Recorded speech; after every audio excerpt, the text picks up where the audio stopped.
the unremarkable human. The neon lights of Zephyr Station's lower deck flickered in shades of purple and green, casting long shadows across the grimy cantina floor. Jake Harrison sat hunched over a metal table in the corner, his maintenance uniform still stained with hydraulic fluid from the day's work. The smell of alien alcohol and burnt food hung heavy in the air. At 42 years old, Jake looked older than his years, the kind of weather that came from carrying weight no one else could see. His hands, calloused and scarred from years of manual labor, wrapped around a cheap glass filled with something that barely passed as a drink. Around him, the galaxy's citizens went about their business like he didn't exist. Towering reptilian Krell, standing nearly 8 feet tall with scales that gleamed like polished bronze, argued loudly over shipping manifests at the bar. Their voices rumbled like thunder, shaking the glasses on nearby tables.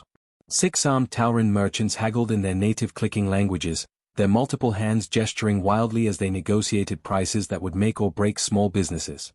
Blue-skinned Vosh pilots, their large eyes reflecting the neon lights, laughed at jokes Jake couldn't understand even after 2 decades of living among aliens. Their laughter sounded like wind chimes in a storm. Jake was invisible to them all. Just another human. One of the countless thousands scattered across the collective's thousands of stations and colonies, doing the jobs no one else wanted. Cleaning toilets. Fixing broken equipment. Mopping floors that stretched for miles. Crawling through maintenance shafts that other species found too cramped or too dangerous. Humans had joined the galactic community 20 years ago with such high hopes, dreaming of equality and partnership among the stars. Instead, they'd become the janitors of the universe. The cheap labor. The species that everyone looked down on because they'd arrived late to a party that had been going on for thousands of years. Jake took a sip of his drink, wincing at the acidic burn that raced down his throat. 3 credits for something that tasted like battery acid mixed with regret and maybe a hint of industrial cleaner. But it was all he could afford on a janitor's wage. The collective didn't believe in paying humans well. Why would they? There were always more desperate humans willing to take any job, no matter how degrading, just to stay off Earth and experience life among the stars. He'd been on Zephyr Station for 8 years now. 8 long years of the same routine. Wake up in a cramped quarters barely bigger than a closet. Work 12-hour shifts maintaining systems that kept the station running. Eat cheap food that never quite satisfied. Sleep. Repeat. Day after day. Month after month. Year after year. No friends. No family. No future. Just existence. Just surviving. It was a far cry from the dreams he'd had as a young man, but dreams had a way of dying in the cold vacuum of space. The cantina door hissed open with a sound like escaping steam, and Trouble walked in on 4 legs.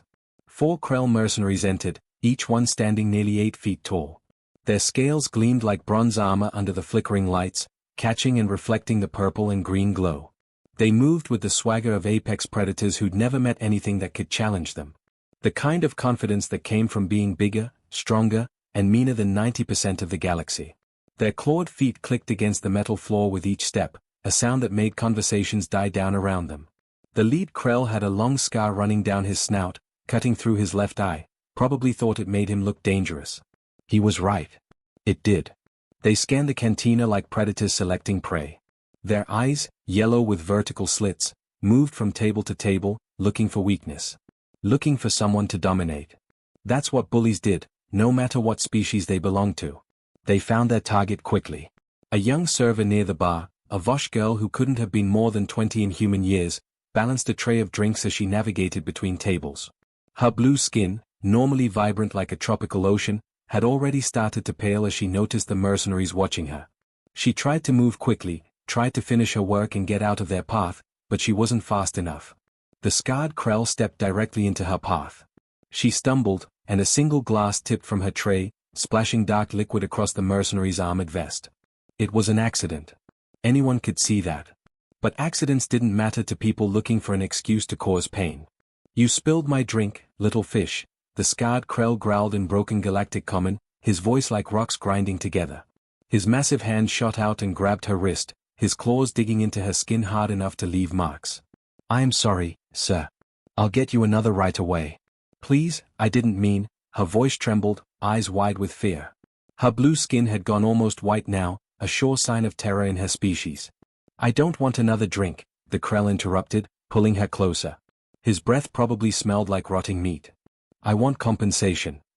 His laugh was like grinding stone, harsh and cruel. The other 3 Krell laughed with him, surrounding her, cutting off any escape. The cantina went quiet. Conversations died mid-sentence. The clicking of Tauren merchants stopped. Even the Vosh pilots quit laughing. Everyone watched, but no one moved. This was how it worked in the lower decks. The strong took what they wanted, and everyone else looked away. Nobody wanted to be a hero. Heroes got hurt. Heroes got killed. Heroes lost their jobs and got kicked off stations with nowhere to go. So people watched and did nothing, grateful it wasn't them being targeted. Everyone except Jake. Something inside him shifted. Maybe it was the alcohol finally hitting his bloodstream. Maybe it was 8 years of swallowing his pride and watching injustice happen around him every single day. Maybe it was the memory of who he used to be before he became nobody. Whatever it was, Jake couldn't look away. Couldn't stay seated. Couldn't let this happen. Not today. He stood slowly, deliberately. His chair scraped against the metal floor with a harsh screech that cut through the silence like a blade through flesh. "Let her go," Jake said quietly. Not shouting. Not threatening. Just stating a simple fact in a tone that suggested he expected to be obeyed. The Krell turned, all 4 of them, moving as a pack. The scarred leader's eyes widened with something like delight. A human. A small, weak, slow human was challenging them. This was going to be fun. Humans were fragile. Everyone knew that. They broke easily. They bled. They begged. And most importantly, nobody cared what happened to them. "Go back to your cleaning, janitor," the leader said, releasing the girl to focus on this new entertainment. "This doesn't concern you. Go mop a floor or unclog a toilet. Do what your kind does best." Jake took 3 steps forward. His movements were loose, almost casual, like a man taking a stroll through a park rather than walking toward 4 trained killers. "I'm making it concern me," he said simply. The scarred Krell released the girl completely now, shoving her aside. She stumbled and fell, but Jake didn't look at her. Couldn't look at her. Had to keep his eyes on the threats. The mercenary advanced on Jake, towering over him by nearly 2 feet. Up close, the Krell was even more intimidating. Muscles rippled under his scales. His claws were each the length of Jake's fingers. His teeth, visible when he smiled, could tear through metal. "You know what we do to humans who forget their place?" the Krell asked, cracking his knuckles with sounds like breaking branches. "I know exactly what you think you're going to do," Jake said, his voice still quiet, still calm. Almost bored, like he was discussing the weather rather than his impending death. "You're going to swing with your right arm, high, because you think I'm too short to defend properly against that angle. Your buddy behind you is going to try to grab me from behind while I'm distracted by your attack. The other 2 will move to flank me on both sides, cut off all escape routes so I'm trapped. Standard pack hunting tactics. Effective against prey that panics." The Krell's eyes narrowed dangerously. His smile faded. "Smart monkey," he said, and there was less amusement in his voice now. More wariness. "Smart enough," Jake replied. The Krell swung, exactly as Jake had predicted. A massive right arm came down in a hammering blow that would have crushed Jake's skull if it had connected. But Jake wasn't there anymore. He'd moved, not fast, but precisely, like he knew exactly where the attack was going before it happened. His body shifted 6 inches to the left, and the Krell's fist whistled past his ear, close enough that Jake felt the wind of its passage. In that same fluid motion, Jake's elbow struck upward, connecting with a nerve cluster just below the Krell's armpit. A weak point that most species shared, a place where nerves bunched together close to the surface. The mercenary's arm went completely numb, dropping uselessly to his side. His eyes widened in shock and pain. Before the Krell could react, Jake's foot swept behind the creature's knee, hooking it at just the right angle. 8 feet of reptilian muscle and bronze scales crashed to the floor with a sound like a falling tree. The entire cantina shook. The second Krell lunged from behind, exactly as predicted. But Jake had already dropped into a crouch, his hand shooting out to grab the first Krell's thick tail. He yanked hard, pulling the tail across the floor just as the second mercenary reached him. The second Krell tripped over his falling comrade's tail, his momentum carrying him forward into a stumbling fall. Jake was already moving, already pivoting. A precise strike to the back of the second Krell's skull, right at the base where the spine met the brain, another weak point, and the second mercenary stopped moving, unconscious before he hit the ground. The third and fourth Krell attacked together now, coordinated, cautious. They'd seen their packmates fall and realized this human was dangerous. They came from opposite sides, trying to overwhelm him with simultaneous attacks. But Jake sidestepped at the last moment, and the two Krell collided with each other instead of him. In the confusion, Jake used one as a shield against the other, then delivered two rapid strikes in quick succession, one to a throat that made the Krell gag and choke, one to a solar plexus that knocked the wind from his lungs. Both Krell hit the ground gasping for air that wouldn't come. Total elapsed time, 11 seconds. The cantina was dead silent. Nobody moved. Nobody breathed. They just stared at the human janitor standing calmly among four unconscious Krell mercenaries, his uniform still stained with hydraulic fluid, his cheap drink still sitting on his table in the corner. Jake straightened his uniform, brushing off some dust, breathing normally like he just finished a light workout rather than defeating four trained killers. Part 2, The War That Never Happened. Jake didn't move. Couldn't move. His entire body had gone rigid, every muscle locked in place like someone had hit a pause button on his life. The word Admiral hung in the air between them like a grenade with the pin pulled, just waiting to explode and destroy everything. That single word carried 15 years of buried secrets, hidden pain, and a past he'd worked so hard to forget. His heart hammered in his chest, but he kept his face blank, neutral, giving nothing away. "I think you have the wrong person, General," Jake said carefully, measuring each word like it might be his last. His voice stayed steady despite the panic rising in his throat. "I'm a maintenance worker. Been here 8 years. You can check the records if you want. Jake Harrison. Born on Earth. Came out here looking for work like thousands of other humans. Nothing special. Nothing interesting. Just another guy trying to make a living." General Stone's golden eyes didn't blink. They stayed locked on Jake's face, studying him like a scientist examining a specimen under a microscope. Those eyes had seen battles that would make normal people go insane.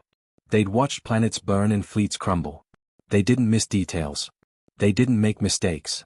"Oh, I've checked the records, Jake Harrison," Stone said slowly, his deep voice filling the small room. "Very thoroughly, in fact. Born in Detroit, Michigan. Enlisted in human colonial defense at 18 years old. Worked your way up through the ranks doing maintenance and logistics. Eventually became a station maintenance supervisor. Very thorough records. Very detailed. Very boring records." He paused, letting that word hang there. "Boring. Almost too boring, if I'm being honest," Stone continued, leaning forward slightly. His four arms moved in a gesture that might have been the towering equivalent of a shrug. "Too clean. Too perfect. No mistakes. No gaps. No inconsistencies. The kind of record someone creates very carefully when they want to disappear completely. When they want to become invisible. When they need the galaxy to forget they ever existed as anything more than a janitor." Jake's throat felt dry. He wanted to reach for his drink, wanted something to do with his hands, but he didn't dare move. Any movement might be seen as weakness. Any gesture might give him away. "I don't know what you're talking about," he said, but even he could hear how hollow those words sounded. "Then let me refresh your memory." Stone reached into his belt with one of his lower arms and pulled out a small device, a holoprojector, standard military issue. He set it carefully on Jake's tiny table, right next to the half-empty glass of cheap alcohol. The device activated automatically, bathing the room in soft blue light that made shadows dance across the walls. Images appeared in the air between them. Star maps. Fleet positions. Tactical overlays with thousands of ships represented by glowing dots. Movement patterns shown in fast forward, ships dancing across space like pieces on a chessboard. Jake recognized every formation, every position, every strategic placement. They were burned into his memory like scars on his soul. 15 years ago, Stone began, his voice taking on the tone of someone telling a story they'd told many times before. The frontier skirmishes. You remember hearing about them, I'm sure. 3 collective species, the Krell, the Vosh, and my own Taurin, nearly went to war over disputed colonies in the Outer Rim. Valuable worlds. Rich in resources. Perfect for settlement. Everyone wanted them. Nobody wanted to share. Jake's jaw tightened involuntarily. He forced himself to relax, to breathe normally, to show no reaction. But inside, memories were flooding back. Memories he'd spent 15 years trying to drown in alcohol and exhaustion and the mind-numbing routine of maintenance work. Tensions were at breaking point, Stone continued, manipulating the hologram with graceful movements of his multiple hands. The star map zoomed in, showing 3 different colored fleets, bronze for Krell, blue for Vosh, silver for Taurin. Both sides had mobilized fleets. Hundreds of warships. Thousands of support vessels. Millions of soldiers ready to fight and die. Billions of lives hung in the balance, not just military but civilians on both sides. Colonies that would be caught in the crossfire. Trade routes that would be destroyed. Economic collapse that would spread across the collective like a plague. He paused, letting Jake absorb the scale of what had almost happened. The hologram continued to move, showing the fleets positioning themselves, moving into attack formations, preparing for a war that everyone knew would be devastating beyond measure. And then, Stone said quietly, his golden eyes never leaving Jake's face, something impossible happened. Something that military historians still study to this day, though most of the detailed records are classified. A series of military maneuvers, so precise and so brilliantly executed that all three sides found themselves in a position where any aggressive action would result in mutual annihilation. A perfect stalemate. A deadlock where nobody could win. The hologram shifted, showing fleet movements in fast forward. Ships moving in patterns that seemed random at first but revealed themselves to be genius-level strategy. The Bronze Krell fleet found itself exposed on one flank but protected on another. The Blue Vosh fleet had clear firing solutions but would leave their homeworld vulnerable. The Silver Tauren fleet could strike first but would lose half their forces in the counterattack. Every side had guns pointed at them. Every side had guns pointing at others. But nobody could pull the trigger without dying themselves. Jake recognized every movement because he'd planned them. He'd spent weeks calculating positions, running simulations, predicting how each species would react to threats and opportunities. He'd moved fleets like a puppet master pulling strings, making each side believe they were making their own decisions when really they were dancing to his tune. No one could fire the first shot without guaranteeing their own destruction, Stone explained, though Jake already knew. He designed it that way. The war that would have killed billions never happened. The fleet sat there for 3 weeks, locked in position, until diplomats finally negotiated a peace treaty. The colonies were divided fairly. Trade routes were established. Everyone went home. And billions of people who would have died got to live their lives, never knowing how close they came to annihilation. Stone turned off the hologram, and the room suddenly felt darker without that blue light. He looked at Jake with something that might have been respect in those golden eyes. All because someone with a tactical mind unlike anything the collective had ever seen, played all three sides like a master chess player, Stone said. Someone who understood not just military strategy but psychology. Someone who knew exactly how each species would react to perceived threats and opportunities. Someone who could predict moves 5 steps ahead of everyone else. He leaned back, and the chair creaked under his massive weight. And that someone was a human, Stone continued, and now there was something like wonder in his voice. A species barely 20 years into collective membership. A species everyone dismissed as primitive because your technology was centuries behind ours. A species that most people treated like useful animals, good for manual labor but not much else. A species that the collective thought would never contribute anything meaningful to galactic civilization. Jake felt his hands trembling slightly. He clasped them together in his lap, hoping Stone wouldn't notice. But those golden eyes missed nothing. "That's a nice story, General," Jake said, trying to sound dismissive. "But I don't see what it has to do with me. I'm a janitor. I fix broken toilets and clean up messes.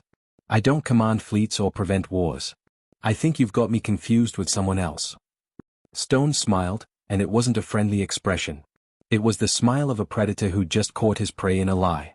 The Collective High Council was embarrassed, Stone said, ignoring Jake's denial completely. Humiliated, actually. A human, had outmaneuvered their best strategists. Made centuries-old military doctrines look like children's games. Exposed weaknesses in their thinking that they didn't even know existed. They couldn't accept it. Couldn't admit that a species they dismissed as inferior had just saved the entire collective from tearing itself apart. He stood up now, all 9 feet of him unfolding from the chair. The small room suddenly felt even smaller with him standing, his head nearly touching the ceiling.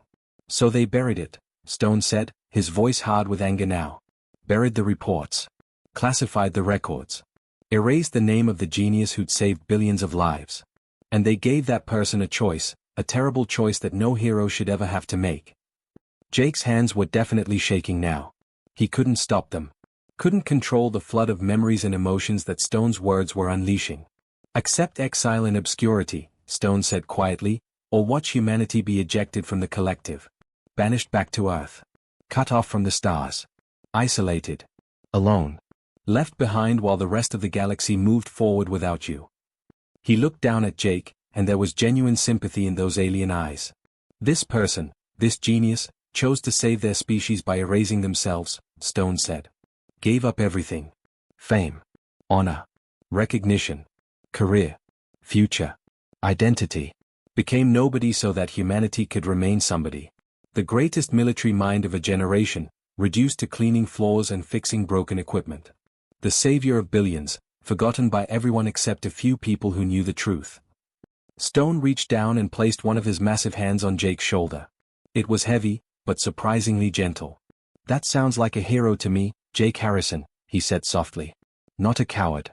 A hero who made the hardest choice anyone can make, sacrificing themselves completely for the good of others. Jake finally looked up, meeting those golden eyes. His own eyes were wet, but he didn't care anymore. Why are you here, General? He asked, his voice rough with emotion he could no longer hide. Why now? Why dig up a past that's supposed to stay buried? I paid my price. I made my choice. I've spent 15 years being nobody. What more do you want from me? Stone's expression became grim, serious in a way that made Jake's stomach drop. Because the galaxy is about to face something worse than a civil war, Stone said simply. And I need the ghost to come back from the dead. The enemy of my enemy. Jake led General Stone through a maze of maintenance tunnels that most people didn't even know existed. The passages were narrow, cramped, and filled with the constant hum of machinery that kept Zephyr Station alive. The air was thick and hot, reeking of recycled atmosphere that had been breathed 1,000 times, mixed with the sharp chemical smell of coolant fluid leaking from ancient pipes. Rust stained the walls in patterns that looked almost artistic. Jake's boots splashed through puddles of condensation that had pooled on the uneven metal floor. Behind them, the sounds of pursuit echoed through the corridors like thunder in a canyon. Plasma fire lit up the darkness in brief, brilliant flashes of blue and white. Shouts in multiple languages bounced off the walls, distorted by distance and the acoustic properties of metal tunnels. The hit squad was getting closer. Jake could hear their heavy footsteps, their weapons charging, their frustrated curses when they lost the trail and had to double back. Left here, Jake gasped, his lungs burning from the exertion and the bad air. Sweat ran down his face, stinging his eyes. He pulled open an access panel that looked like just another piece of wall to anyone who didn't know what to look for. The hinges screamed in protest, metal grinding against metal. This vent system connects to the cargo processing level. It's a maintenance shortcut that the station maps don't show because it was added after the original construction. Stone squeezed his massive 9-foot frame through the opening, an impressive feat considering the narrow space. All 4 of his arms pulled tight against his body, making himself as compact as possible. Even then, his shoulders scraped against both sides of the passage, leaving scratches in the metal. I'm starting to understand why you chose this profession, Stone grunted, his deep voice echoing in the confined space. You know this station better than the people who built it. Every hidden passage, every forgotten tunnel, every shortcut that shouldn't exist. 8 years of mopping floors teaches you things, Jake replied, pulling himself through after the general. His muscles screamed in protest, reminding him that he wasn't a young soldier anymore. He was 42 and spent most of his time pushing a mop, not running for his life. He sealed the panel behind them with shaking hands and triggered a magnetic lock override using a code he'd memorized years ago. The lock engaged with a solid clunk that echoed through the tunnel. It would buy them maybe 2 minutes if they were lucky. Maybe less if the hit squad had good equipment. The unofficial docking bays are on level 9, Jake continued, already moving forward through the darkness. He didn't need lights. He knew these tunnels by touch, by memory, by the feel of the walls under his hands. Smugglers use them. Black market traders. People who don't ask questions about cargo or passengers. People who value credits more than they value following collective laws. They reached a vertical shaft that dropped down through 3 levels of the station. Without hesitation, Jake grabbed the emergency ladder and started climbing down. Stone followed, his greater weight making the entire ladder structure shake and groan. They moved as fast as they dared, knowing that speed was more important than caution right now. They dropped down through the shaft and landed hard on a grated platform that rang like a bell under their combined weight. Below them, through the metal grating, Jake could see the vast cargo processing center spreading out like a mechanical jungle. It was enormous, stretching for what looked like miles in every direction. Hundreds of containers, each one the size of a small house, were being moved by automated systems. Massive robotic arms lifted and stacked them with precision that no living being could match. Conveyor belts carried smaller packages in never-ending streams. Anti-gravity pallets floated through designated pathways, their loads hovering inches above the ground. Dozens of species worked among the machinery. Krell used their natural strength to manually move cargo that the robots couldn't handle. Vosh operated control stations with their delicate fingers. Tauren with their 6 arms coordinated multiple tasks simultaneously. Humans drove forklifts and loader mechs, doing the dangerous jobs that nobody else wanted. The noise was incredible, a constant roar of machinery, shouted orders, warning klaxons, and the hiss of hydraulics. And everywhere Jake looked, he saw security forces setting up checkpoints. Collective soldiers in black armor positioned themselves at every exit, every loading dock, every access point. They carried heavy weapons and moved with military precision, checking identification cards and scanning faces against their databases. They weren't being subtle about it. This was a full lockdown. They've locked down the entire sector, Stone observed, his golden eyes scanning the scene below them with a military commander's instinct for tactical situations. Every exit is covered. They've got overlapping fields of fire.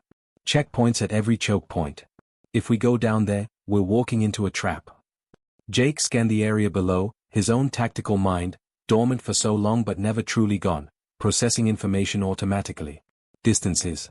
Angles. Cover positions. Enemy numbers. Escape routes. Weak points in their security perimeter. His brain catalogued everything in seconds, sorting through possibilities and probabilities like a computer running calculations. There, Jake said, pointing to a specific location in the chaos below. Loading Dock 7. See that battered freighter with the scorched hull plating? That ship came in this morning just after dawn. The captain is a woman named Kate Mitchell. Independent trader.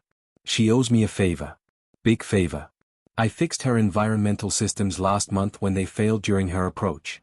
Could have reported her for illegal modifications, she's got smuggling compartments and a false transponder, but I didn't. Just fixed the problem and kept my mouth shut. You've been preparing for this, Stone said, and it wasn't a question. It was a statement of fact, spoken with the certainty of someone who recognized forward planning when he saw it. I've been preparing for something, Jake admitted, his eyes never leaving the cargo level below. You don't spend 15 years as a ghost without having exit strategies. Multiple exit strategies. Backup plans for your backup plans. Favors owed by people who operate outside the law. Hidden supplies. False identities. Money in accounts under fake names. You always prepare for the day when your past catches up with you, even if you hope that day never comes. Jake started moving along the catwalks that crisscrossed above the cargo processing center. The metal walkways swayed slightly under their weight, suspended by cables from the ceiling far above. He stayed in the shadows where the overhead lights didn't reach, moving quickly but carefully.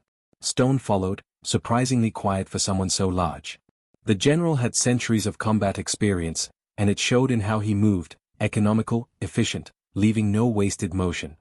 They made it halfway across the cargo level, halfway to freedom, when a voice boomed over the station's PA system. The announcement echoed from every speaker, impossible to ignore, drowning out even the roar of machinery. Jake Harrison, the voice said, female and authoritative, carrying the weight of official power. This is Commander Lisa Chen of Collective Security. You are wanted for questioning regarding unauthorized access to classified military information. Surrender peacefully and you will not be harmed. You have my word on that. This doesn't have to end badly.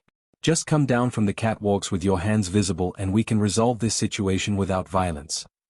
She's lying, Stone muttered, his 4 hands already moving to check his weapons. They sent a kill squad after us on the upper levels. They're not interested in questioning anyone. They want you dead and they want me captured for court-martial. I know she's lying, Jake agreed, still moving forward. His eyes scanned the checkpoints below, watching the soldiers tighten their positions. They were expecting him to panic, to make a mistake, to do something stupid that would make him easy to capture. But something else caught Jake's attention. Something unexpected. On the cargo level below, near loading dock 7, a group of dock workers had stopped what they were doing. They'd abandoned their posts, their tasks, their carefully coordinated work routines. They were looking up at the catwalks, searching the shadows, looking for him. Their body language wasn't threatening. It was something else. Something that made Jake's tactical mind start recalculating possibilities. And then, impossibly, one of them waved. Not a subtle gesture. A full-arm wave, trying to get his attention, trying to make sure he saw them. Jake's breath caught in his throat. It was the Vosh girl from the cantina. The one he'd saved from the Krell mercenaries just a few hours ago, though it felt like a lifetime had passed since then. Her blue skin was still pale from fear, but her large eyes were determined. She stood in the open, not hiding, not running, deliberately making herself visible. Next to her stood a broad-shouldered human in a loader exosuit, one of the heavy mechanical frames that workers use to lift cargo that would otherwise require a crane. The man was big even without the suit, with the kind of muscles that came from years of manual labor. His face was weathered and scarred, the face of someone who'd lived a hard life. He looked up at Jake and gave a short, sharp nod of recognition. Beside him was a skinny Tauren with cybernetic eyes that glowed faintly blue in the dim light of the cargo level. The cybernetic implants covered half his face, giving him a half-mechanical appearance that most people found disturbing. His 6 arms were crossed in a gesture that Jake recognized as Tauren body language for "I'm with you." And standing with them, impossibly, was a scarred Krell. But this one looked nothing like the mercenaries from earlier. He was older, his scales marked with ritual scars that told stories of battles and decisions and a life lived with purpose. He wore dock worker clothing instead of mercenary armor, and his eyes held intelligence and compassion rather than cruelty. He met Jake's gaze from across the distance and placed one massive hand over his heart in what Jake recognized as a Krell gesture of respect and solidarity. The human in the exosuit cupped his hands around his mouth and shouted up at the catwalks, his voice carrying over the machinery noise. "Harrison! Down here! We're with you! Come on!" Stone grabbed Jake's arm, his grip firm but not painful. "It's a trap," the general said urgently. "It has to be. The collective must have threatened them, forced them to lure you down. Nobody would risk their lives for someone they don't even know." But Jake saw something in their faces. Something in their body language. Something in the way they stood together, this impossible mixture of species that normally didn't associate with each other. He saw recognition. Not the kind that came from classified files or security briefings. The kind that came from the viral video. The kind that came from seeing someone stand up to bullies when everyone else looked away. "Or it's help," Jake said quietly, making a decision that felt both insane and absolutely right. He started climbing down from the catwalk, heading toward the group of dock workers. "You're betting your life on that assumption," Stone warned, but he followed anyway. They descended to the cargo level, dropping the last 10 feet and landing hard. Immediately, Jake's instincts screamed at him that they were exposed, vulnerable, out in the open where the security forces could see them. But the dock workers moved quickly, forming a circle around them, using their bodies as shields. Part 4, The Art of War, Human Edition. The long shot jumped through 3 different star systems in rapid succession, each hyperspace jump feeling like being turned inside out and put back together wrong. Kate pushed the old freighter harder than she probably should have, the ship groaning and rattling with every transition between normal space and faster-than-light travel. Warning lights flashed on her control panels, but she ignored them with the confidence of someone who'd been flying broken ships for years and knew exactly how much abuse they could take before actually falling apart. Finally, after the 3rd jump, Kate brought them to a hidden way station that didn't appear on any official collective maps. It was a hollowed-out asteroid in an unmapped sector of space, floating in the darkness between star systems where nobody had any reason to go. The asteroid itself was massive, easily 3 miles across, and had been carefully excavated over decades to create a hidden refuge. "This is the edge," Kate explained as they approached the docking bay, her hands steady on the controls despite the exhaustion that showed on her face. They'd been running for almost 36 hours straight with minimal rest. "No collective authority out here. No laws except the ones we make ourselves. No taxes, no regulations, no officials telling you what you can and can't do. If you want to build an underground coalition of people who don't trust the government, this is where you start." The long shot slipped through the asteroid's camouflaged entrance, a gap in the rock that looked natural but had been carefully shaped to allow ships to pass through. Inside, the docking bay was surprisingly sophisticated. Dozens of ships sat in various states of repair, from sleek courier vessels to massive cargo haulers. Work crews moved between them, some human but most alien, all wearing the practical clothing of people who worked with their hands. The interior of the asteroid was a chaotic maze that had clearly grown organically over time without any real planning. Market stalls lined narrow corridors carved directly from rock, selling everything from food to weapons to engine parts of questionable legality. Small bars and restaurants occupied alcoves, their neon signs advertising in a dozen different languages. Docking bays branched off the main passages like roots from a tree, each one filled with ships and the people who flew them. Dozens of species mixed together in ways Jake had never seen in official collective spaces. Humans stood next to Krell without fear. Vosh traders haggled with Tauran merchants without the usual species-based hierarchy. Small groups gathered in corners, speaking in hushed voices about deals and opportunities. These were the outcasts, the independent operators, the ones who'd chosen freedom and uncertainty over the collective's protection and control. They were smugglers, rebels, deserters, refugees, and people who just didn't fit into the orderly structure of galactic society. Jake and his unlikely crew made their way to what passed for the station's central hub, a large cavern near the asteroid's core that had been converted into a meeting space. Word had spread fast through the underground networks. Kate had been sending messages during their flight, calling in favors, making promises, using her reputation to gather people who might be willing to listen. By the time Jake arrived, 70 people had gathered. It was an incredible mix. Human militia leaders wearing mismatched armor and carrying weapons that looked like they'd been assembled from spare parts. Tauran mercenaries who'd abandoned their clans to pursue independence. Vosh traders who operated outside the official commerce guilds. Even a few Krell who'd left their mercenary companies, their scales marked with ritual scars that signified they'd chosen a different path from their warrior culture. All of them had been drawn here by two things: the viral video of a human janitor defeating 4 Krell mercenaries in 11 seconds, and Kate's promises that someone had a plan to do something about the collective's treatment of frontier colonies. Jake stood before them on a makeshift platform, really just a stack of cargo containers welded together. His maintenance uniform was torn and stained with hydraulic fluid, dried blood, and the grime of their escape through Zephyr Station's tunnels. He looked nothing like an admiral. He looked like what he was, a tired, middle-aged janitor who'd been pushed too far. But when he spoke, his voice carried the authority of someone who'd commanded fleets. "My name is Jake Harrison," he began, and the crowd went silent, every eye fixed on him. 15 years ago, I was an admiral in the collective fleet. I held the rank for less than a year, but in that time, I saved billions of lives by preventing a war that would have torn the collective apart. The Krell, Vosh, and Tauran were ready to slaughter each other over disputed colonies. I maneuvered their fleets into positions where nobody could attack without guaranteeing their own destruction. He paused, letting that sink in. Some people in the crowd were nodding. They'd heard rumors, fragments of stories that had leaked despite the classification. The Collective High Council buried my record because they were embarrassed, Jake continued, and now there was steel in his voice.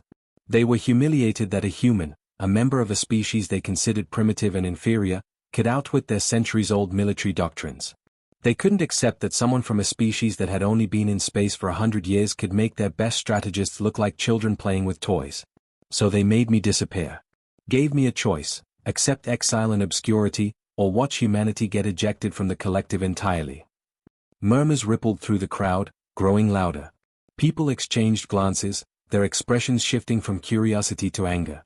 "I chose to save my species," Jake said quietly. "I gave up everything. My rank. My career.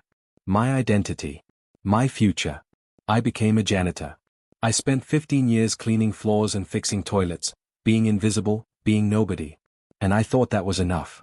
I thought that was my sacrifice, my noble choice." He looked around at the faces watching him: human, Tauran, Vosh, Krell, and others. 3 days ago, I was a janitor on Zephyr Station, he continued. Today, the collective is trying to kill me because I reminded them of what they wanted to forget: humans aren't weak. We're not primitive. We're not inferior. And we don't abandon our own people when they need us. Jake activated a holographic projector that Cooper had set up.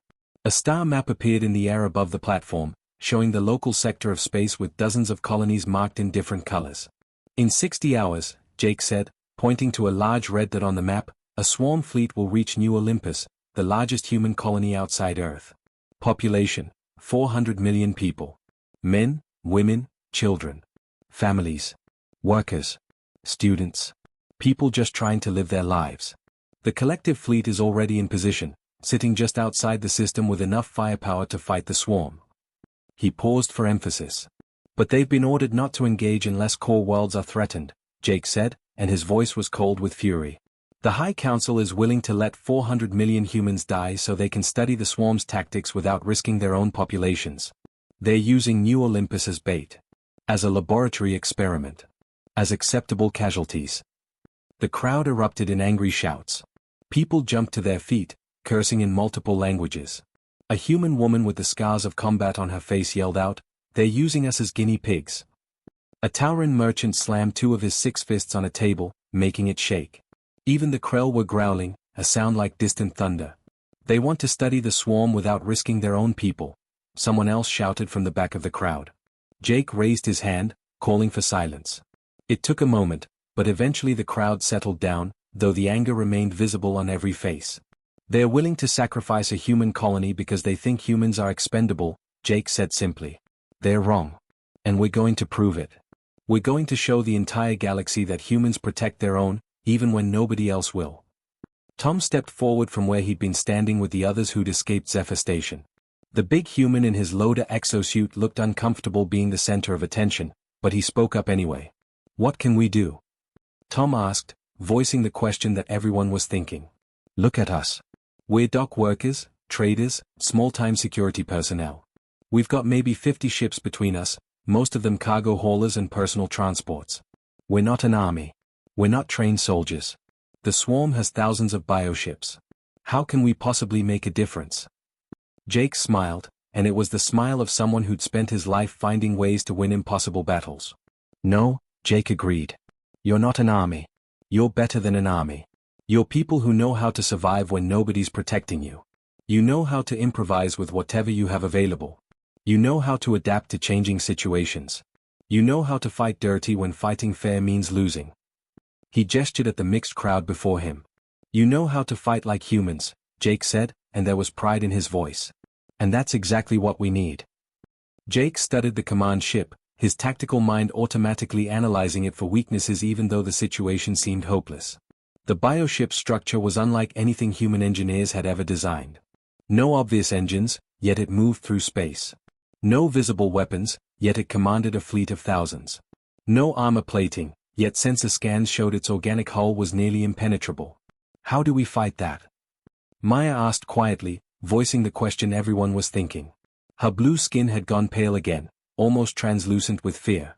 We don't fight it, Jake said slowly, an idea forming in his mind. We can't fight it, not directly. It's too big, too powerful, too alien. But maybe we don't need to fight it. What are you thinking? Stone asked, recognizing the look on Jake's face. It was the same expression he'd seen in old classified footage from the frontier skirmishes, the look of a tactical genius seeing possibilities that no one else could imagine. The swarm operates through hive mind coordination, Jake said, speaking quickly as the plan solidified in his thoughts. Every ship, every creature, every organism is connected to the Queen's consciousness. It makes them incredibly efficient, allows them to coordinate complex maneuvers, eliminates confusion and miscommunication. But it's also a weakness. Single point of failure, Cooper breathed, his cybernetic eyes widening as he understood.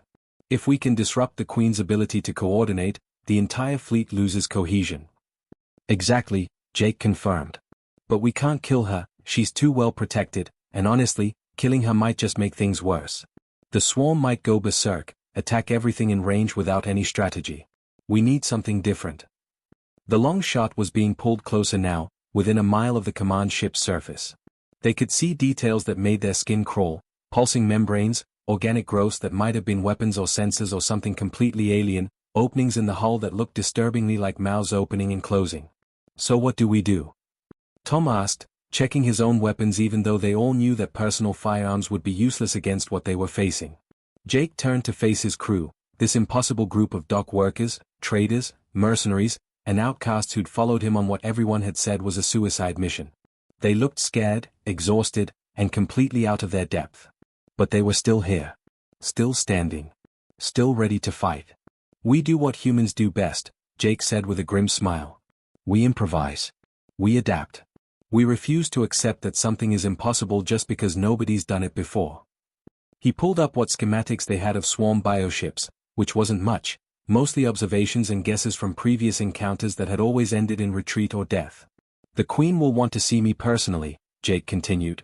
She's been hunting me for 15 years. This isn't just strategy for her, it's personal. She'll bring me inside that ship to study me, to understand how a human mind works, to learn how I defeated her scouts. That's what you're counting on? Kate asked incredulously. Being captured. I'm counting on her underestimating me, Jake replied. The swarm studies their enemies, learns their patterns, predicts their behavior. But the swarm thinks in terms of logic, efficiency, optimal solutions. They don't understand things like sacrifice, or loyalty, or fighting for something bigger than yourself. They don't understand humanity. The long shot was pulled into one of those mouth-like openings, darkness swallowing the ship. The organic walls pulsed around them, wet and alive. The temperature inside the cabin spiked as they entered the command ship's humid, oxygen-rich interior atmosphere. Everyone stay together, Jake ordered as the ship came to a rest in what looked like a vast internal chamber. Whatever happens, remember, we're not trying to win a conventional battle. We're trying to show the swarm something they've never seen before. And what's that? Maya asked. Jake smiled, and despite everything, there was confidence in that smile. The confidence of someone who'd saved billions before and was about to try it again. That humans don't surrender, he said simply. That we'll fight with our last breath. That we protect our own no matter what.